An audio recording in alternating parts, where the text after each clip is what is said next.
Thousands of people have gathered across New Zealand to celebrate the signing of the country's founding documents. A dawn ceremony in Waitangi marked the signing of the treaty between Britain and Māori chiefs in 1840. The annual celebration has often seen protests, and relations between the government and Māori have soured in the last 18 months.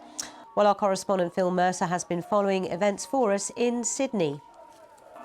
There have been celebrations and protests marking Waitangi Day. This is to mark the occasion back in 1840 when many, but not all, Māori chiefs signed an agreement with the British Crown. The Treaty of Waitangi is the founding document of modern New Zealand, and there are concerns among certainly Indigenous campaigners that a bill that is being considered at the moment, a bill is a proposed new piece of legislation, would reinterpret the Treaty of Waitangi and disadvantage further Indigenous New Zealanders. Now, supporters of these proposed changes say that they will enhance equality in New Zealand, but concern over the Treaty of Waitangi is really a symptom of these tensions between Indigenous people and campaigners and the centre-right government led in New Zealand by the Prime Minister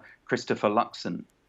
Yeah, I was going to ask you actually why relations have soured so much in the last 18 months. I mean, is that the key reasons why these changes and these various legal challenges going on?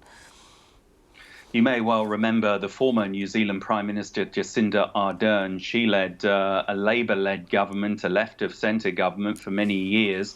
That was defeated in 2023 by Christopher Luxon and his centre-right coalition. And critics of the government elected 2 years ago say that many of its policies have been an assault on Indigenous language, culture and their right to self-determination. Interesting to note that today the Treaty of Waitangi is celebrating its 185th birthday. Mr. Luxon gave his Waitangi Day address, enhancing his view that New Zealand is a country heading towards unity, and he was sharing his vision for shared prosperity between Indigenous and non-Indigenous people. But safe to say, once again, a day of celebration and protests highlighted by continued tensions between Indigenous Māori, who make up about 20% of the population, and the centre-right government of Mr. Luxon.